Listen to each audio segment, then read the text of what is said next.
im se svima, i malima i velikima, i bogatima i siromašnima, i slobodnjacima i robovima, dade žig na njihovu desnu ruku ili na čela njihova, te da nitko ne može ništa kupiti ili prodati.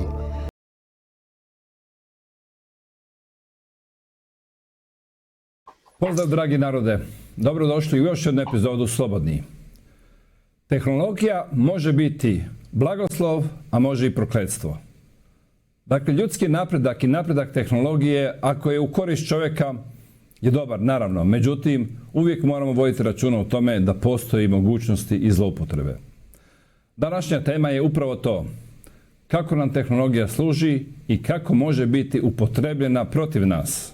Moj današnji gost je upravo ekspert jer se time bavi, to implementira i upravo zna one informacije koje ćete vrlo vjerojatno danas mnogi od vas prvi puta čuti.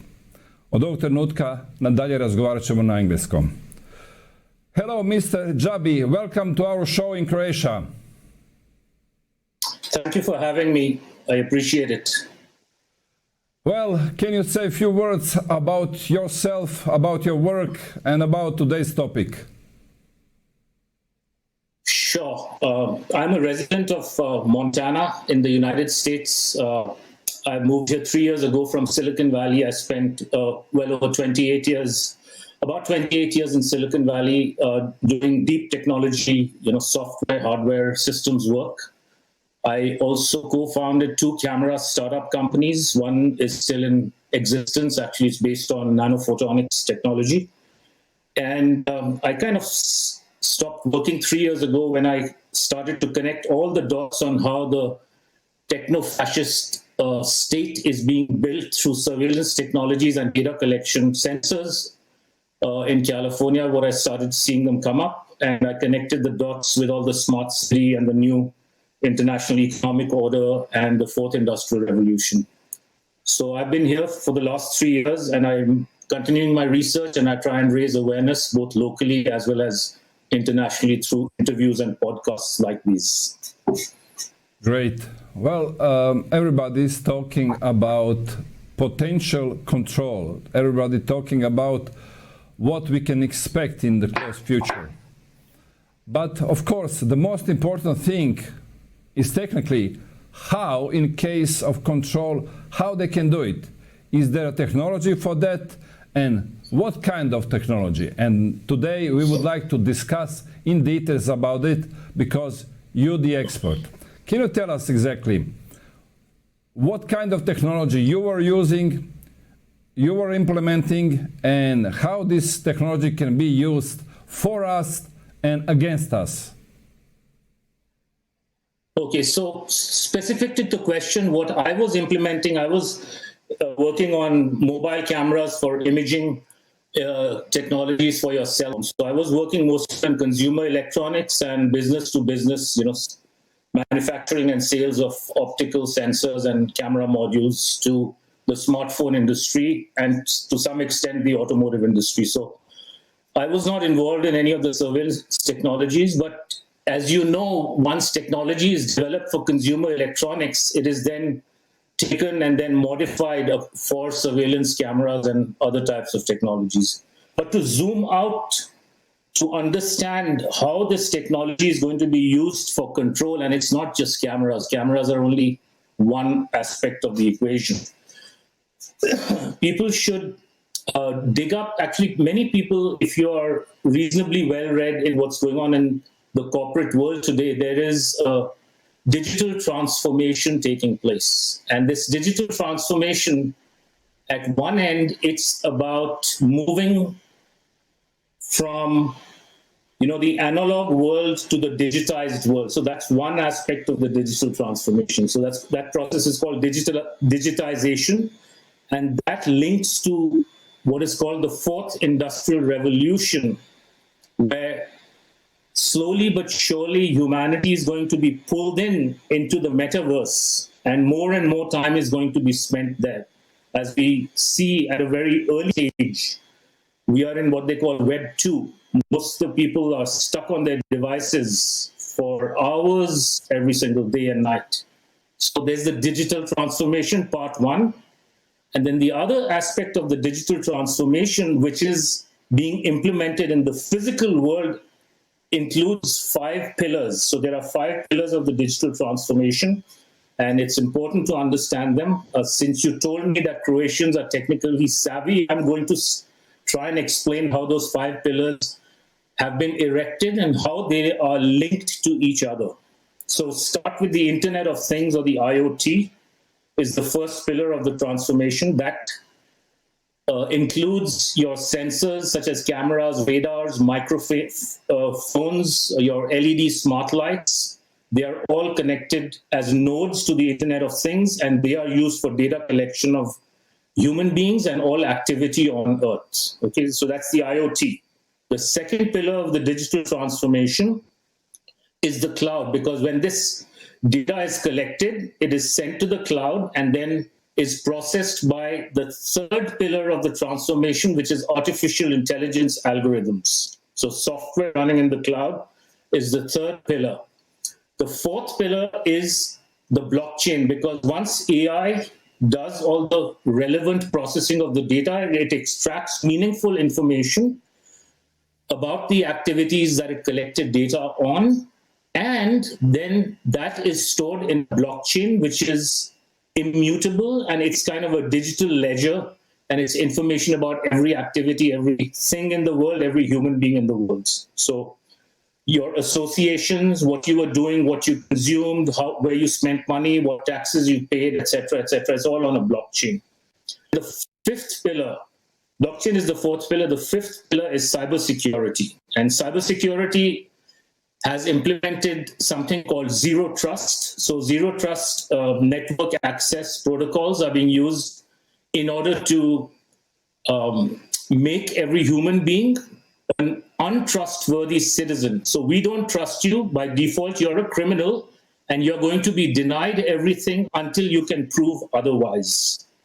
So those are the 5 pillars of the digital transformation, and it's important to understand that it is through these 5 pillars and how they are going to be used on an everyday basis, every minute basis, through technology, how human beings and humanity is going to be controlled permanently.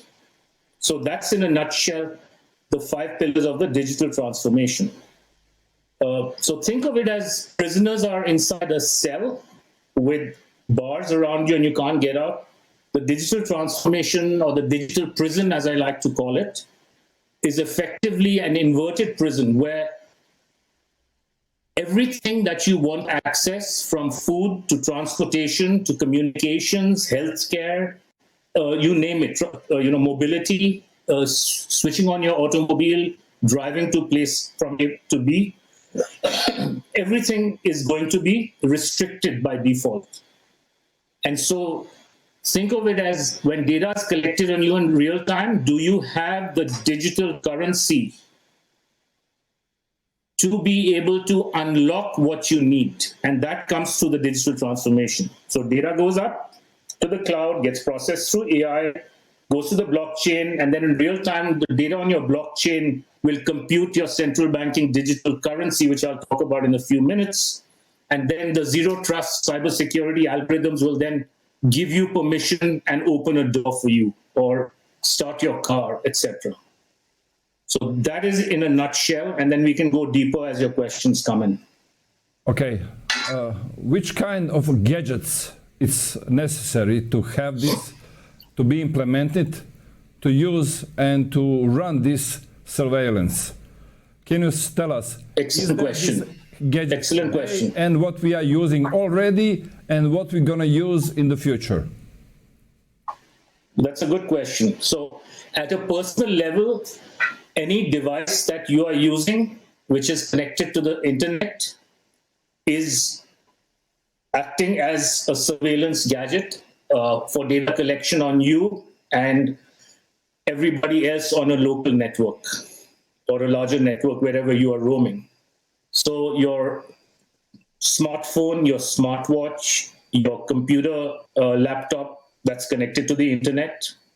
If you have a Ring camera doing for security and safety, any Nest camera, any device which is a smart device and is connected to the internet is the data is being collected and you are being scored. Your carbon footprint is being scored, and your behavior is being scored. And it's already being done. It's not something that's coming in the future. Okay, so it's been done for a few years worldwide. Okay. This is at a personal level. If you have... Yes, can Yeah, you go ahead. tell us example? You said it's already done. Where, and can you give us some example? Sure. If you use Facebook, Twitter, or Instagram at a very simple level, when you like or dislike something, that is your reputation capital or social credits are being computed. And what are the social credits based on? They're based on your compliance to what the narratives in the world are. So there is a reason why in the last few years there's been such a push about the trans agenda or the Black Lives Matter agenda, your political views, etc. Everything is being data mined, and there's a score being computed on you through social media. That's a simple example on who you are and what sort of a threat you might be in the future against Big Brother or the all-seeing eye. That's an example. Mm-hmm. If you are traveling, if you're traveling and you buy a ticket to fly from, say, Croatia to United States, your carbon footprint is scored. Every time you drive your car, modern cars are all connected to the internet. They are keeping score of your miles, where you're driving.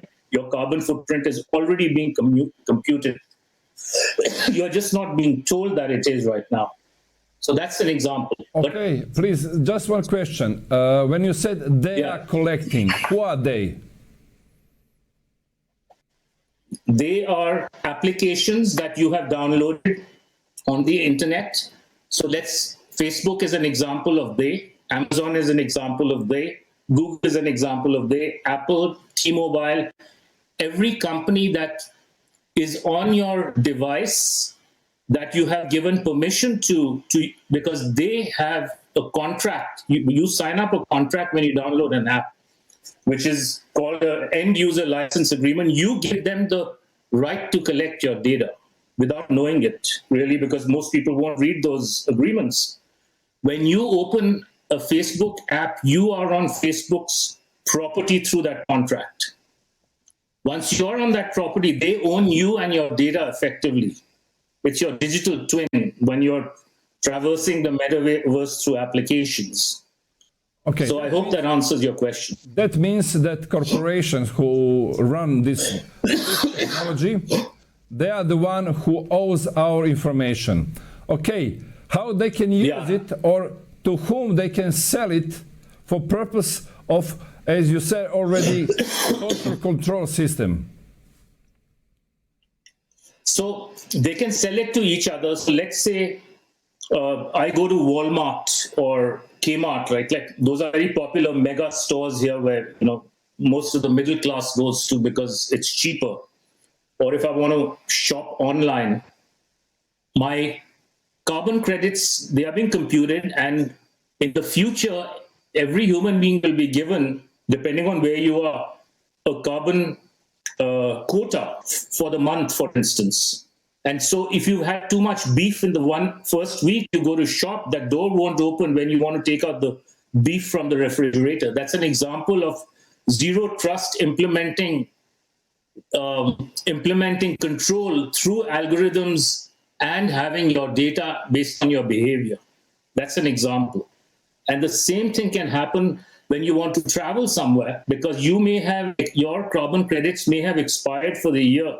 So you won't be able to buy a plane ticket, or you won't be able to switch on your car, or the car smart braking system will come on beyond, say, 5 miles from your home if they implement climate lockdowns and restrictions in the future. So there are multiple ways that they're going to implement control through zero trust and the digital transformation by having your data, because your data is, as they say, is the new oil, and carbon is going to be the new currency. And so they need to keep mining the oil or the data. Okay, these are possibilities. So at a personal...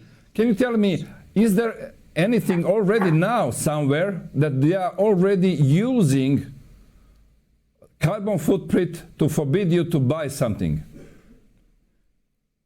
Not yet that I have seen in America, but I flew from here to India last August to visit family, and I got a receipt by United Airlines that my carbon footprint for that flight was 3.3 tons. So they are already computing a carbon footprint. And it's only a matter of time, a few quarters, where you will not be able to buy an airline ticket because you've already used up more than, say, 2.5 tons of carbon footprint that is you're allowed per year, right? Your smart refrigerators, your smart ovens, your smart meters at home, if they are connected to the internet, your smart oven may not come on if you've already used too much propane for that year, for instance. Then you'll have to switch to electricity. And that's part of the reason they are banning gas stoves and propane stoves in new buildings around the world. Mm-hmm. So the restrictions are coming. The restrictions are coming. And in fact, let me tell you where there are restrictions. I have not used any benefits in states in the US, but if you want to get your benefits from the state, for instance, for unemployment or your health benefits, now they are requiring you to upload a video selfie of yourself, which is basically your next step in getting a facial recognition-based digital ID. If you want to upload that selfie, you cannot get your benefits over the internet. So to your questions, yes, that has already started. In Sri Lanka, they were giving free food through an app via facial recognition after the massive economic crash last year in Sri Lanka when they had run out of food. So it has started in some parts around the world. In the US, I think it's only happening through state benefits right now. Okay, that means there is additional laws they have to bring up and to implement all of this. Okay, now we are... They don't have to have any laws. No. They don't have to have any laws. They don't have to have any laws. They are going to do it through private corporations. What do you mean? They'll do it through private corporations. Please explain us. What do you mean by private corporations? Here is an example. Here's an example. Are you familiar with UBI, which is Universal Basic Income? Yes. Right. So there is a reason why UBI has been introduced in some countries and places. It is to give free money to the people initially, and then they will move them to an app. And they don't need to have a law. They'll just say, from here on, we're going to give you tokens, digital tokens through that app, which can be used for shopping or buying food in various restaurants and grocery stores. And so people will seamlessly transition from taking free UBI, say in US dollars, and move to a central banking digital currency or digital dollars in the future. And they won't even know that they are being controlled in the future, because to get your digital tokens, you will need to have your face recognition done on your phone or whatever device is in the store, and your digital identity will be mapped to your digital currency, which is a currency of compliance and control, which has your carbon footprint, your social reputation capital, as well as possibly your medical status, whether you've taken the jabs or not. Yes, well, now we are facing in front of new demand from side of the World Health Organization. They would like to have much more power in the future situation for international concerns. And is there any kind of connection between this? Is there any way that maybe we can say now this new situation with international concerns can be also climate changes, and climate changes are connected to the spending of carbon, and this carbon footprint is a measuring of spending carbon. Is there any connection with it? There absolutely is, but I think if you give me a chance, there's an important point, the most important point I did not yet bring up, and then I'll come to the World Health Organization and the connection here. Of course. Is when we went back to the surveillance, I only addressed the personal devices and the devices in your own home, which you have control over to a large extent, right? Mm-hmm. They're highly addictive. Like your phone is an addictive device, so people spend a lot of time on their phones and apps. But at least we have a choice, and we have control to some or a large extent on how much we use our devices. The bigger problem is the data collection via surveillance and extremely toxic technology that is being implemented on our streets, on our highways, in stadiums, inside infrastructure buildings of offices, and everywhere around every city in the world. And it's coming to smaller towns. So people should be looking at all the toxic white and blue LED lights that are going up all over the world. 600 million smart poles and smart LED lights are chartered to be put up across the world by 2030. That's for 7+ billion people. Just think about that. Explain us, please, these LED lights. What are the LED lights? So the LED lights, they are firstly, they are being sold to everybody that they are in the name of climate action and for saving energy. So where you had 1 or 2 or no street lights, they're replacing them with 30 to 50 LED lights in the name of energy conservation. So that's something people need to think about. The LED lights are, even though they may look white, they have a blue frequency of around 470 nanometers, 480 nanometers. That blue frequency, along with the flicker frequency of LED, is extremely toxic to human health, specifically causing macular degeneration, retinal damage, and possibly long-term effects on cancer, etc.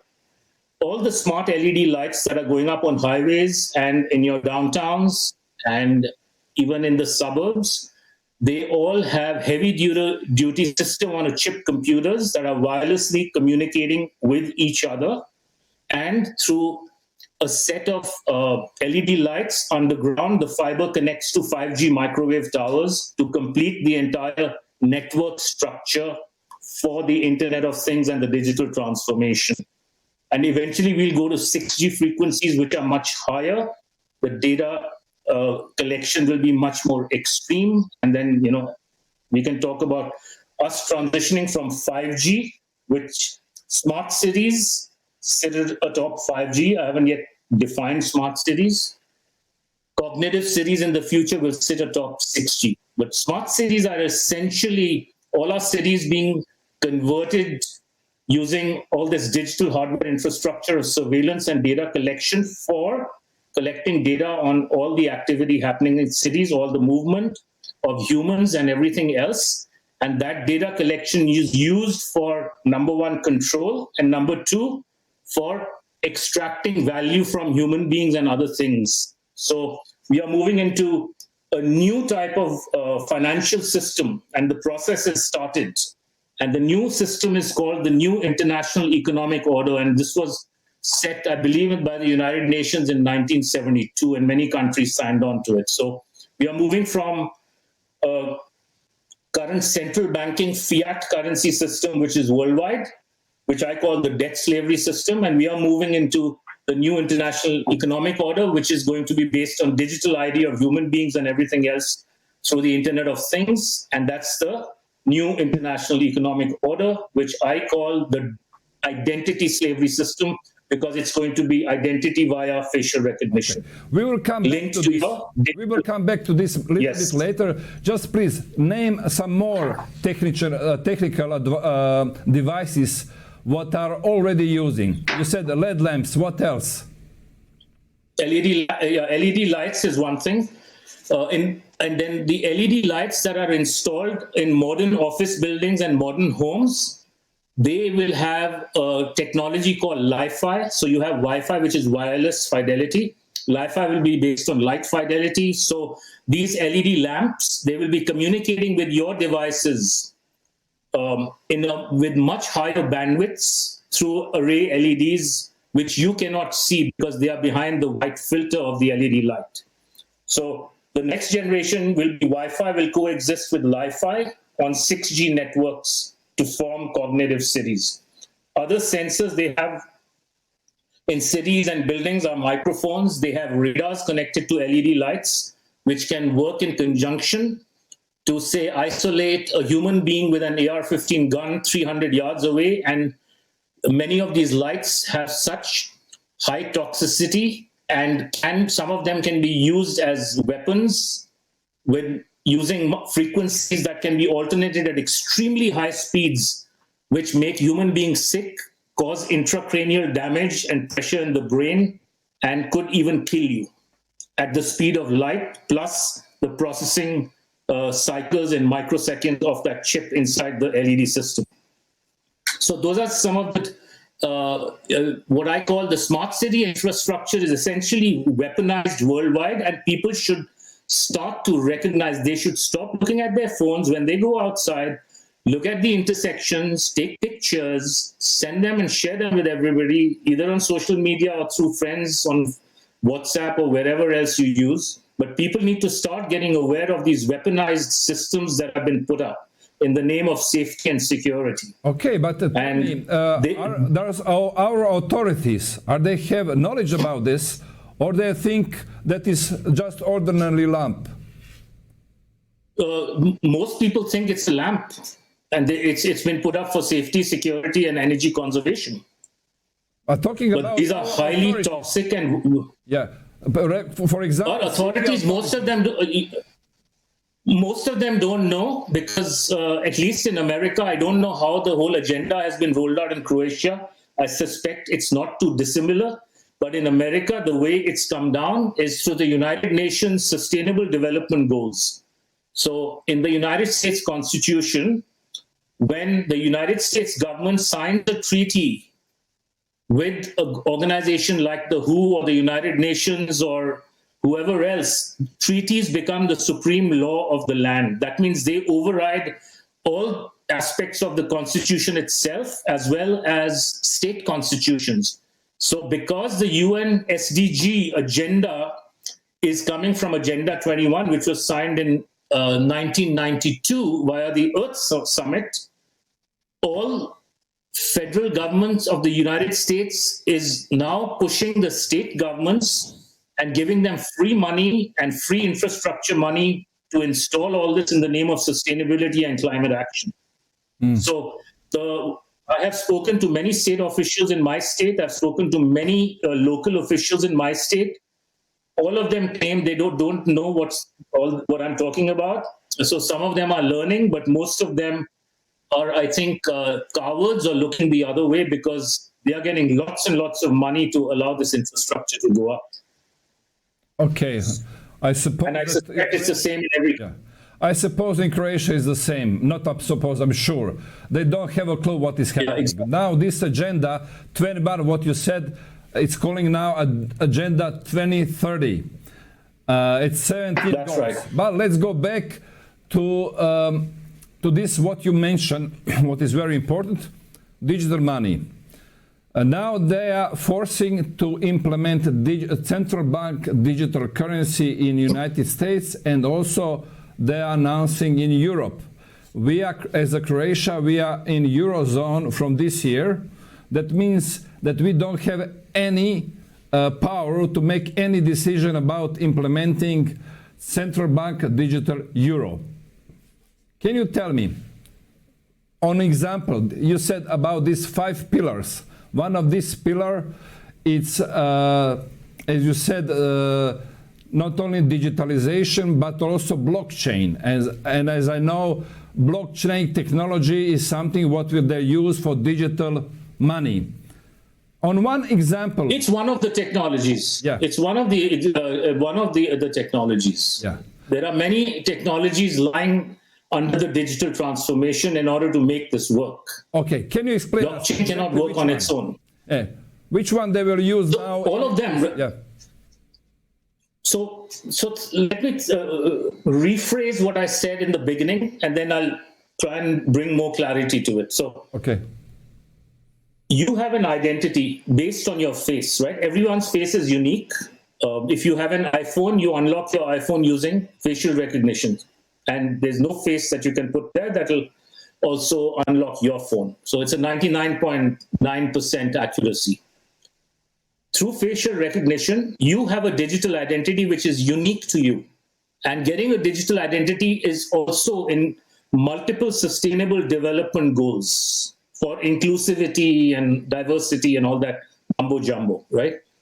So every human being will have a digital identity On one side, your digital identity is linked to so-called central banking digital euro or currency. So think of it that way. On the other side is linked to your freedom, or rather your lack of freedom, which is zero trust or no access. So when you comply and your digital identity is updated on the blockchain that your behavior was one of compliance and you complied with the social credits being high enough and your carbon credits being high enough and your medical status based on WHO treaties being good enough, then you get access, right? When your currency is low or one of the components is low, then you don't get access. So think of it as that way. You are at the center, your identity is the center. One side is your currency being updated or degraded based on your control and compliance, and the other side is the access that you're given based on your control and compliance. So the higher your currency, the more compliant you are, the better slave you are, the more things you will be able to do in life. The less compliant you are, the more resistant you are to this new agendas that are coming down. You will be locked out of buying things and moving around and living in this new society. Okay, let's explain to our audience these cameras, what are all over the, we can say, city now. They are controlling speed limits and other things. They are using for, as I know, collecting data. They are not using for surveillance. They are collecting our data. The surveillance will be this part of digital ID, there where we can get credits, for example, this credit for carbon, and if we comply with other rules, what they implement. Am I right? Yeah, yes, basically surveillance is a very small component for these new cameras. It is about data collection. Like ultimately, artificial intelligence, which is kind of the all-seeing eye, it wants to have data in real time about everything going on in the world, right? So it's important to know that there are multiple types of cameras.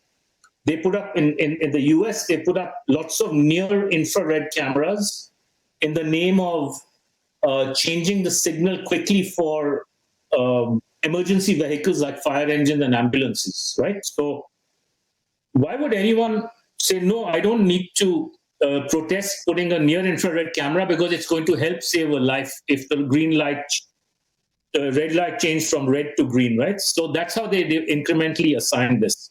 So first infrared cameras went up, right? Then they started to make the magnetic loop sensors, which are under the road, which change the lights based on how the car waiting at the intersection. They made them fail. And they said, oh, it's too expensive to replace them because they are so old. We'll just put lane detection cameras at intersection. And we'll do it for free. Department of Transportation, you don't have to take it out of your budget. So then lane detection cameras came up. Now they're putting up automatic license plate readers, in the name of safety security, so that somebody who hijacks somebody else's car, we want to be able to track cars and stuff. So there's more and more and more cameras and different types of cameras being put up. Right now, they don't have facial recognition cameras at intersections, but they do have them in major cities, while you're walking in high density places and stuff. So this will go on, and they are normalizing this. This started from 9/11, right? 9/11 was the initial inflection point and the trigger point that ushered in the security industrial complex and the security state in America. And then soon after that, through the bombings in England, the London became the ultimate surveillance city. So it's important to note that they are putting this surveillance in the name of protecting the people for safety and security, and for making things convenient to track movement of objects in the name of sustainability for climate change. But it's really about collecting data on human beings, because this data is used to, number one, control, and number two, extract value from human beings, which is then converted into money for the stakeholders. And so we are moving from a shareholder capitalism to stakeholder capitalism, also known as inclusive capitalism, if people want to go and do further research. let's explain. Extracting values from the people. That means information. That means information, and then I would say information via data collection, and then making meaning of data, and then using that meaning of data to convert it into the new currency, which is the digital currency. So, for instance, let me give you an example, right? Like for instance, so let's say you are speaking out against these current agendas in Croatia, right? So you already have a low social score on this digital currency that is being computed right now. And I have a low social score in Montana because I'm speaking out about it locally here. But now we are talking to each other. We are going to get, our social score is going to be lowered even further. And when tomorrow I go to, say, access something in life, the app that I use, that particular corporation has to have a high ESG score. If it denies me based on my lower ESG score, it makes more money in this new ESG and fourth industrial revolution and the new international economic order and the digital currency system. Okay, so you get understand. It? Everything is connected. I understand now. They are trying to. It's not about human beings creating value like we do today. It's about the ESG system extracting value from us via data mining. I have a lot of questions. Let's go.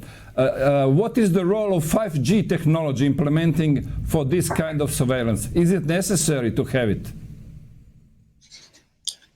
It is not. It is necessary to have this surveillance because 5G inherently uses much higher frequencies than LTE and 4G have been using, as well as the latency of data collection into the cloud is much lower. So when data is collected, it goes to the cloud much more quickly, and the processing speeds and the connection speeds are much higher. So it's necessary because if you don't have high speeds and low latencies, you cannot do real-time computing on the data and generate real-time digital currency to implement zero trust through cybersecurity. Okay. Now explain me, please, what is ESG, that's environment social governing? Can you explain us exactly what this is new standard? It's a relatively new standard. It is being used in corporations. So think of it as the Sustainable Development Goals are the legislative blueprint of this so-called New World Order, right? They are the ones which have put the legislative blueprint on how every government and local governments and everybody is to behave, as well as how corporations are to behave. ESG, think of it as the instrument or the whip by which corporations are being made to control their suppliers, their customers, and their entire ecosystem through ESG. So ESG, you were right, it stands for environmental, social, and governance. So contrary to today, when a company is traded on Wall Street or any other stock exchange, its stock price is based on how they are doing today, how they might do tomorrow, based on revenues, profits, EBITDA, and other variables in the marketplace. However, now the new form of value for companies is they also have an ESG score. So they have to be aligned with the United Nations SDG environmental agenda, which means if they use suppliers that are not ESG aligned, their ESG score comes down. So they are now incentivized to cut suppliers who are not working with the ESG agenda. Okay. Their advertising to consumers is ESG based, right? Mm-hmm. So it's all related. It's how they will control their employees ultimately. I understand. Now they were going to push ESG on the companies. Companies will push on their clients, and now everybody has to support IG standard. Tell me, what is the role of who is giving permission exactly? Who is allowing ESG for companies?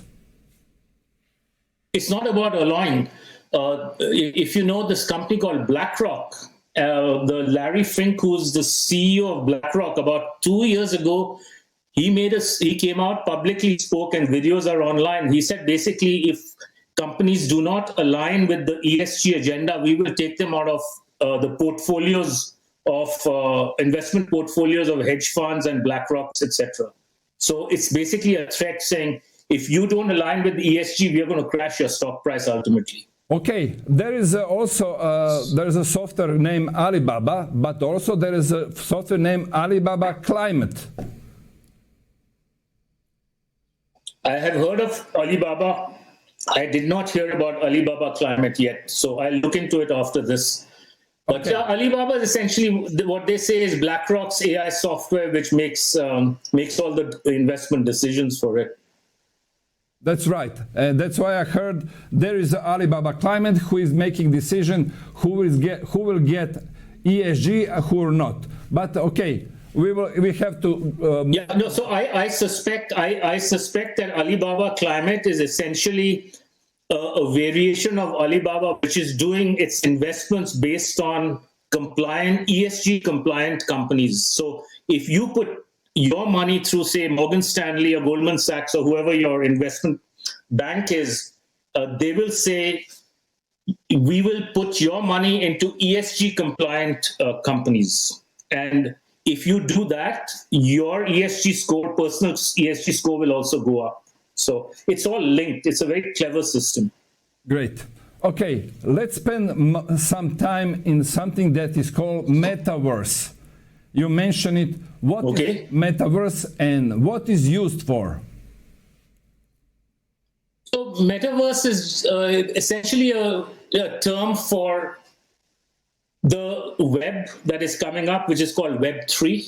But it's more complicated than that. Currently, we are in Web 2.0, where we can interact with people through social media platforms.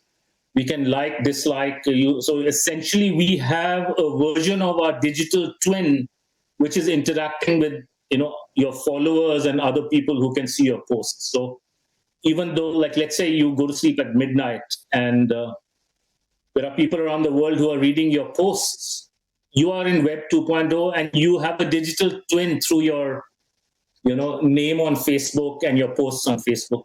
Metaverse is think of it as living inside Web 3.0. It's going to be a 3D, 4D type of world, which is digitized, and all cities are going to have a digital twin.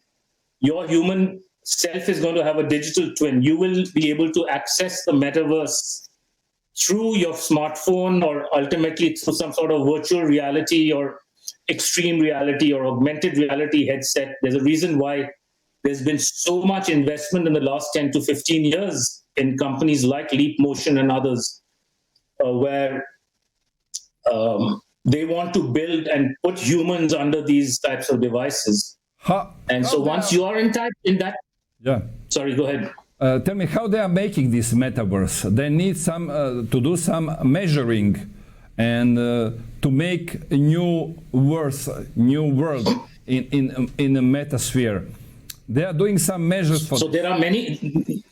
Absolutely. Basically, what they're doing is they are digitizing the physical world. So this started a long time ago. I knew a professor at Stanford University in the late 90s. He and his team were experts in 3D graphics and cameras, and they were invited to the Sistine Chapel to digitize the entire artwork of the Sistine Chapel. And it was on the pretext that there may be a time in the future where a poor person in the third world country in Africa cannot have the means to travel to the Sistine Chapel. So we want to give them access through the digital world so they can see the beauty of all the art, right? So I was a little kind of concerned with that type of an explanation, but now a lot of organizations and companies in the world, they are undertaking projects where they are digitizing cities, they're digitizing indoor spaces through drones and 3D cameras. There's a reason 3D cameras have become so prolific everywhere.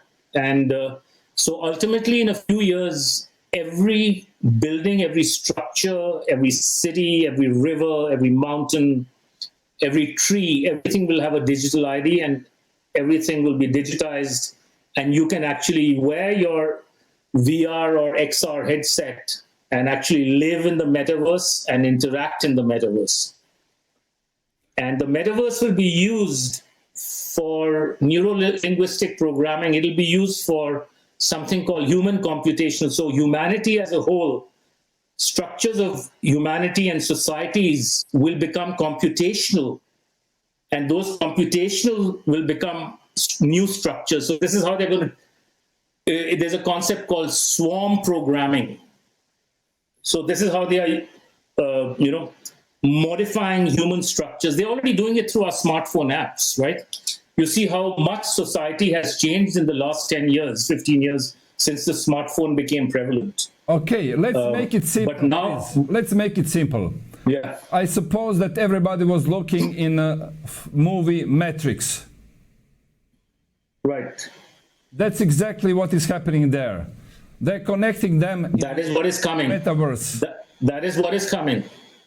That is what is coming. That's right. If people have seen the Matrix, people are sitting in their chairs. They're being fed through tubes, and they are living this, alternate life inside this world of internet and digital twins. Okay. And that's a very good analogy. Let's come back now in the present, still present. Now, WHO wants to take over more power for the future situation, extremely situation with international concerns. And let's make some assumption. We are now in climate crisis. Let's say that in a few months, WHO will have a power to make decision for this new situation for international concern, and they decided that we have to go in the climate lockdown to protect our Earth, our planet. And for that, they can use now our, not digital ID, where they don't have it, but we had a green passport, what we inherited after pandemic. And in this, as you said already, they have already infrastructure to control your credit or carbon footprint and not allow you to spend more credit that you need, or they decided how much that you need. Is it right? That is correct. But I think more important than that, everyone should ask the question, how did the World Health Organization get that power? Right? Most people don't understand that the World Health Organization is a private corporation. Well, inherently, they don't have any rights over sovereign countries. Well, I was talking lots about this, and everybody can find it. That now trying, we have not more than 2 to 3 months to say no. If we don't say exactly no, they will think that we agree. And I know for sure that United States already agreed. That means we have a small window, time window opportunity to say no. But they are preparing this, and they said the main reason is future pandemics. They say always they are protecting ourselves. But as you said, they are getting this power from exactly people, from the states. 194 states. By signing, because all our constitutions, they have been cleverly subverted, right? They have been cleverly subverted where treaties trump our own laws. So it's called, in America, it's called the supremacy clause inside the Constitution. So when a treaty is signed, that's the supreme law of the land. So effectively, any treaty with the United Nations or WHO or UNESCO, they run this country, and I'm sure Croatia too. So people need to educate themselves and say, okay, so what does saying no mean? Who are you going to say no to? To a private corporation, which is called the WHO? And or do you want to do something where the link between the WHO and your country is broken? And that's something that I would like for end. And I would like really to have additional interview because we have to discuss a lot of things. But for this one, let's wrap up at the end. It's not necessary to have laws. They will do it through corporation what already existing in all countries around the world. That's today it's basically we are being run by corporations, and tomorrow we'll be run by one single corporation, because all the corporations in the world are going to be owned by primarily the same shareholders, one after the other. So if you go and see the shareholders of any publicly traded corporation, you have the same people owning those corporations. And so this is going to be exactly like, 1984 or worse, A Brave New World. And if people haven't read those books, I would highly recommend it to understand what is coming. Only thing is that what is being done today is far more sophisticated and irreversible than what was there in those books. Mr. Jabbi, really it was pleasure and really knowledgeable to talk with you. Thank you for your work. It's dangerous work because you're really discovering things what are dangerous for people who becoming aware, and when they become aware maybe they will say no, and you will be the one who help them to understand what is going on and what they don't know now, and they have to know it. Thank you very much. Thank you for your time. I'll see you in some new interview. Thank you so much for your time. Evo, dragi narode, čuli ste. Dakle, sve ono što pričamo, a pričam već dugo vremena o tome da su sve namjere naših vlastodržaca. Ovog časa, evo, vidljivo je da u pitanju nisu vlastodržci, nego korporacije. Dakle, vlasnici korporacije, dakle, ljudi koji su moćni zbog novca, a ne zbog političke moći koju je dao narod, donose odluke o kojima uopće ne znamo, a pri tome, što je najvažnije od svega, već imaju tehnologiju kako da je implementiraju. S tim da tu tehnologiju mi dobrovoljno koristimo. Koristimo na način da nam ponude radi naše sigurnosti, da nam ponude radi našeg boljeg života, a onda mi prihvatimo, a oni mogu koristiti protiv nas. Također, kao što vidite, postoje dijelovi infrastrukture za koje, evo, ni ja nisam znao, a to je da vam putem gradske infrastrukture mogu u stvari ne samo nadzirati, nego i nanijeti štetu. To nisu male stvari. Dakle, ako to sad postoji, a očigledno postoji, važno je da o tome razgovaramo jer ne postoji zakon koji to regulira, koji zabranjuje zloupotrebu. Naime, svjedoci smo toga da zakoni dolaze nakon što se dogode zloupotrebe. Dakle, u teoriji dogodi se zloupotreba tehnologije, ajdemo donositi zakon, politika je puno sporija, pitanje je da li će donijeti pravi zakon, a u međuvremenu ta tehnologija može napredovati da bude već naprednija od postojećeg zakona koji je tu da bi spriječio zloupotrebu. Smatram da je vrlo važno o tome razgovarati, znati i educirati se, jer očigledno nema puno vremena. Kao što sam napomenuo, Svjetska zdravstvena organizacija će imati ovlasti da nam nametne buduće mjere. Naša predsjednica će im pomoći jer ona je stručna u takvim situacijama, to smo već sami osvjedočili. Dakle, ona će im pomoći da donesu odluku da bi nas zaštitili za budućnost, na primjer, kao što su klimatske promjene koji će upropastiti naš planet, ali eto, oni će nas spriječiti tako da nam daju digitalni ID, odnosno već su potpisali ugovor sa Europskom unijom, preuzimaju njihovu zeleni certifikat koji smo koristili za vrijeme pandemije. Dakle, taj certifikat ćemo koristiti u budućnosti kako bi dobili karbonski kredit koji kad potrošimo, a trošit ćemo ga tako da jedemo meso koje ne bi smjeli, da putujemo onoliko koliko ne bi smjeli, da vozimo automobil koji je na benzin ili dizel, a nije na struju, a da ga vozimo predaleko, ili eventualno da ne vodimo ovakve razgovore kao što sam vodio ja danas, ili da ne slušate moj podcast i gledate podcast zato što govori protiv tih planova, i zbog svega toga ćete imati manji karbonski kredit, a onda će vam i život i uvjeti života se promijeniti, a sve to da bi zaštitili planet.